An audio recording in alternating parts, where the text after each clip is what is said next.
Olha, uma boa parte de nós, talvez já a maior parte, trabalha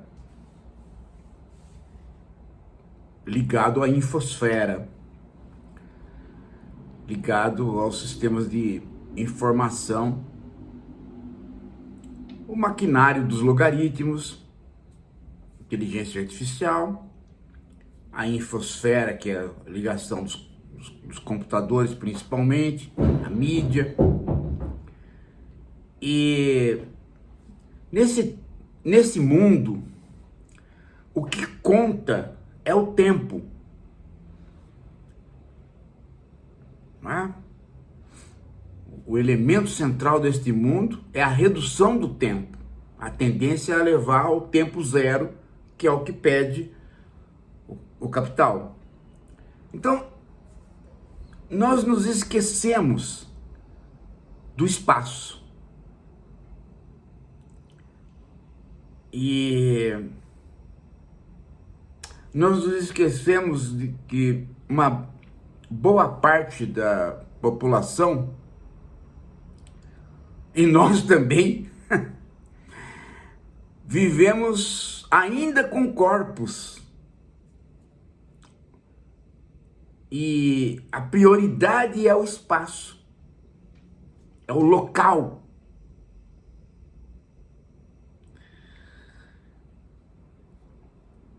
Veja que,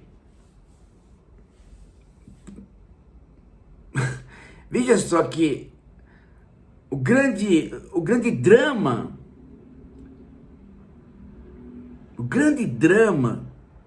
de uma parte enorme da população brasileira é com digamos assim, o infortúnio de estar num espaço, num território no qual ele tem que,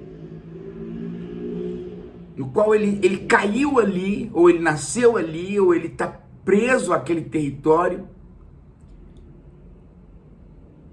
e aquele território é um território do outro.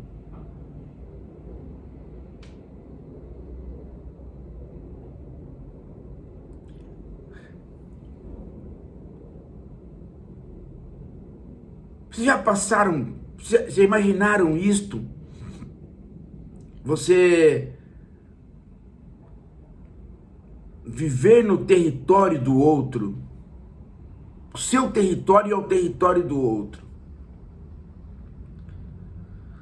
Esta é a condição pela qual vivem os brasileiros, de milhares de brasileiros presos às favelas, às periferias das grandes cidades.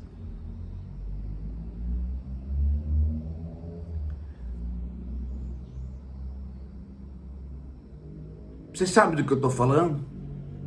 Sabem, né? Você levanta na sua casa, mas ela não é sua. Já imaginou? Não, eu não estou falando da condição de inquilino. A condição de inquilino, você sabe que ela não é sua. Eu estou dizendo você pagar o aluguel, ou a casa ser sua, mas você tem que pagar uma série de taxas para existir ali.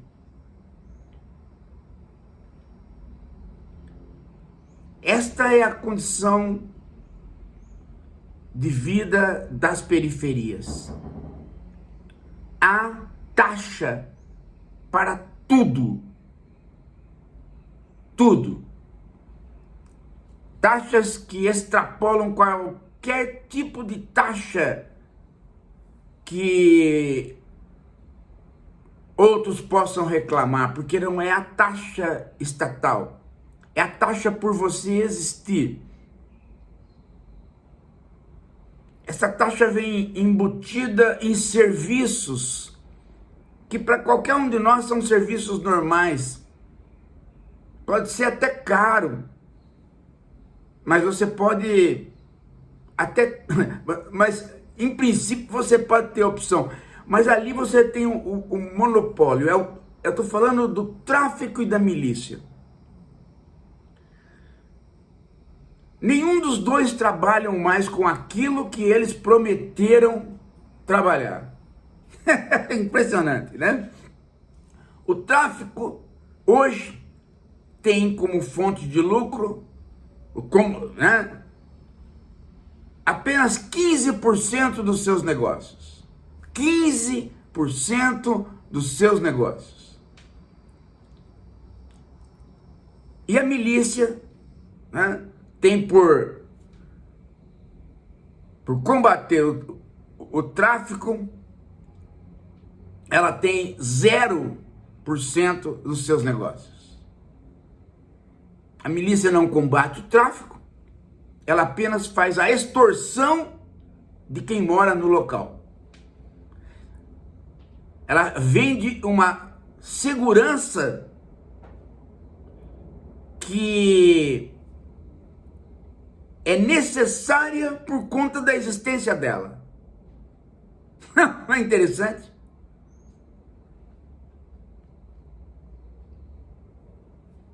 O sujeito chega de manhã, abre a padariazinha dele ali na favela, ele recebe um sujeito que lhe cobra internet, gás,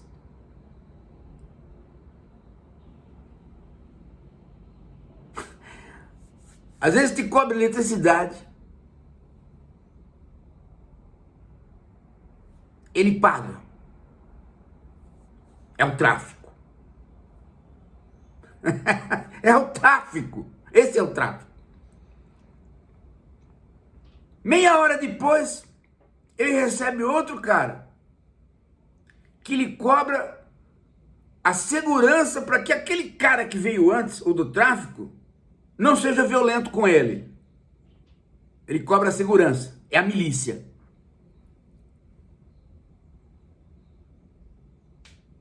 Se ele sair da linha dessas duas, né, facções do crime, ele não dura 24 horas. Ele desaparece, morre, o corpo dele aparece num rio qualquer. Todos os dias, para todas as pessoas.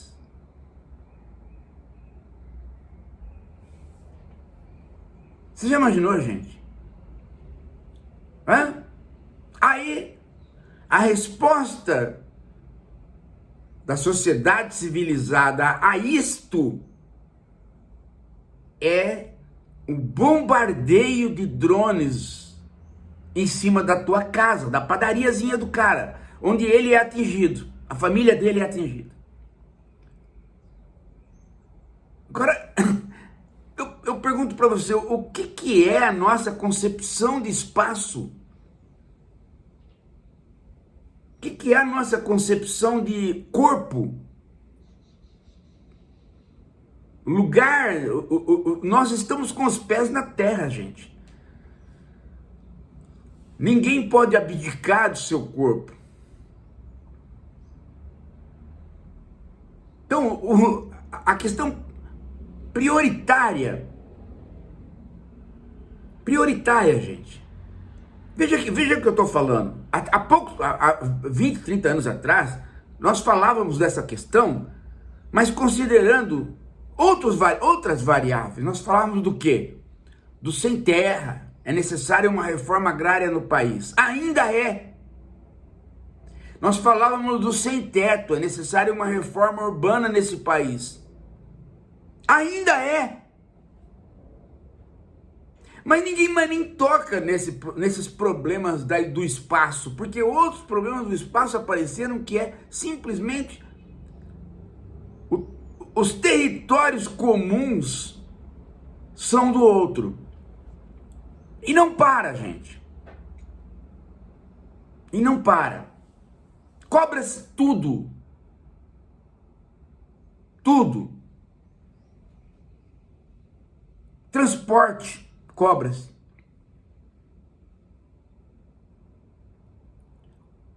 No meio disso tudo, você pensa que acabou? Não. Você pensa que é só isso? Não. No meio disso tudo, há o confronto entre facções pelo controle desse espaço. A guerra para ocupar a exploração desse espaço. Então são o confronto entre facções. E de novo, sabe qual é a resposta da parte civilizada sobre isso? Drone bombardeando, polícia atirando.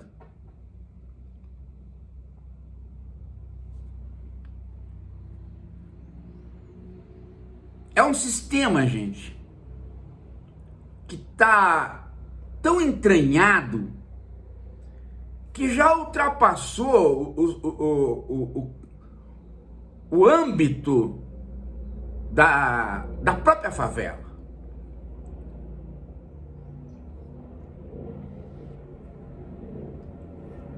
Para você ter uma ideia, gente, eu me aposentei pela Universidade Federal Rural do Rio de Janeiro.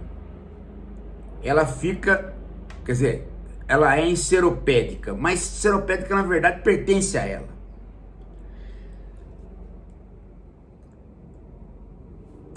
Nunca consegui a internet, gás, nada que não passasse por agentes exteriores ao Estado.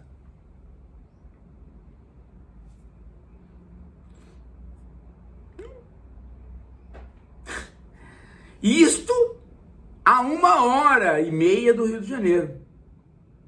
1 hora do Rio de Janeiro. Que pro carioca já é o interior. Imagina a situação de alastramento desta coisa que a gente nem sabe mais o que é.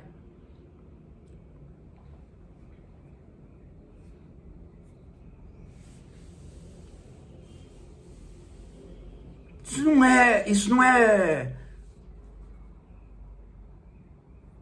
normal mais. Isso já ultrapassou todos os limites de você imaginar que o Estado brasileiro tenha deixado chegar nessas circunstâncias. E agora tá aí, né? O governo federal tem um plano. O Lula pediu para o Lewandowski preparar um plano de ação para resolver esse problema. O problema, este plano tem elementos de solução e 2 deles são simples. Primeiro, seguir o dinheiro. Porque há um determinado momento que esse dinheiro entra no sistema bancário, porque ele é muito dinheiro quando vai chegando na ponta dos chefes que nem moram na favela, e é aplicado. Então, quando você tem um sistema de controle sobre as aplicações,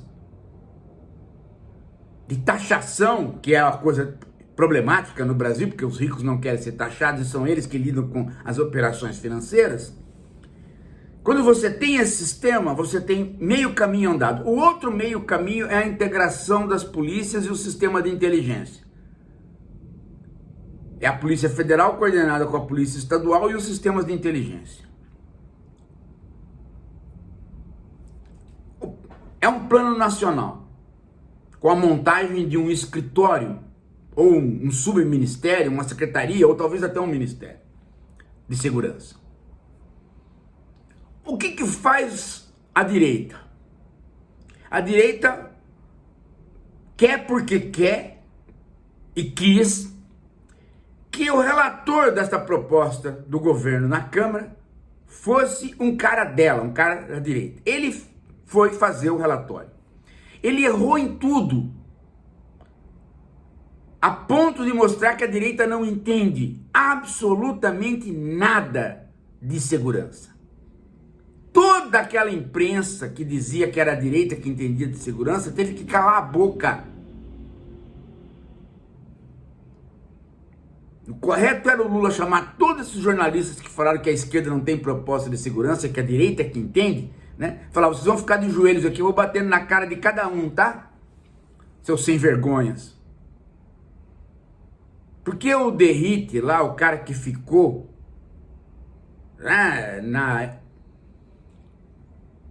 com a relatoria das medidas, da medida provisória, o relatório dele ficou tão preocupado em satisfazer os governadores de direita, no sentido de não deixar a Polícia Federal entrar nos estados deles, para eles continuarem tendo a retórica de que eles é que combatem o crime. Ele ficou tão preocupado com isso que ele fez um relatório que não serve para nada, que se fosse aprovado destruiria a segurança no mundo, porque a preocupação dele era fazer com que a Polícia Federal não tivesse hegemonia nas operações. Então, no final das contas, ele cerceou a polícia e o relatório ficou pró-crime. A direita perdeu completamente a condição de falar de segurança nesse país. Agora tem alguns ainda tem aquele elemento nipônico, né? Cheirador de rabo de Pondé, lembra? Aquele elemento nipônico descrevendo que o Lula perdeu a sensibilidade para com a população precisa de segurança. Escrevendo isso, não quer dar o braço a torcer de que a direita não entende de segurança. E mais, né? Ela disse que a esquerda só fica preocupada com direitos humanos. Tem que ficar preocupada com direitos humanos, sim, porque um direito fundamental é o direito à moradia, ao espaço seguro.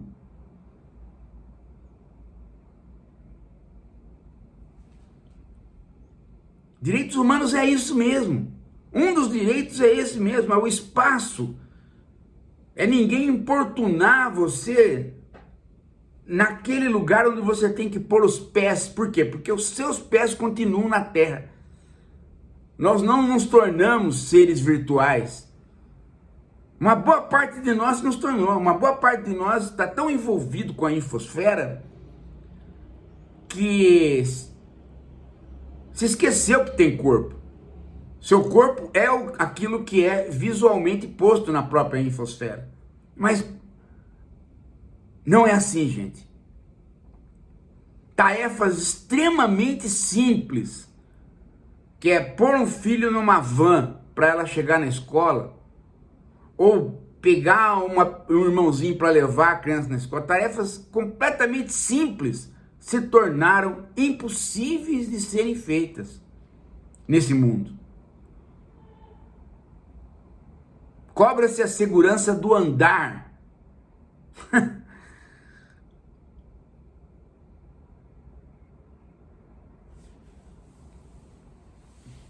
Quanto vocês acham que custa um botijão de gás na favela? Um botijão que custava 90 vai para 180 na favela. É um mundo inflacionado. A ponto dos chefes... Não, veja só como é um mundo inflacionado. Um chefe de facção de outro estado, em qualquer outro estado a Polícia Federal pega ele. Então ele muda para a favela, vem para o Rio de Janeiro. Ali é difícil de pegá-lo porque ele, não porque claro, tem uma geografia desgraçada ali, né, para entrar, mas ali tem a proteção de uma facção. Ele paga em torno de 100 a 120 mil reais esta proteção por mês para morar na favela.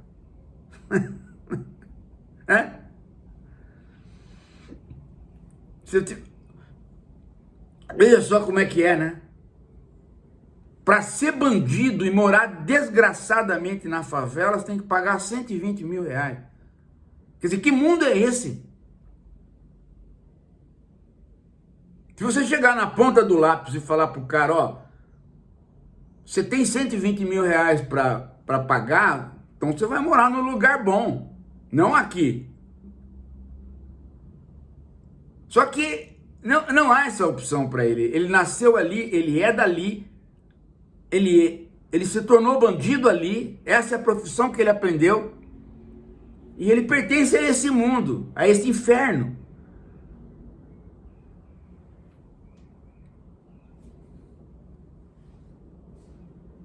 Não dá nem para ele pensar nisso. Por quê? Porque a vida dele é tão rápida que quando ele começa a ficar adulto e um pouco mais velho, ou seja, 28, 30 anos, para começar a entender o que está acontecendo com ele, ele já morreu.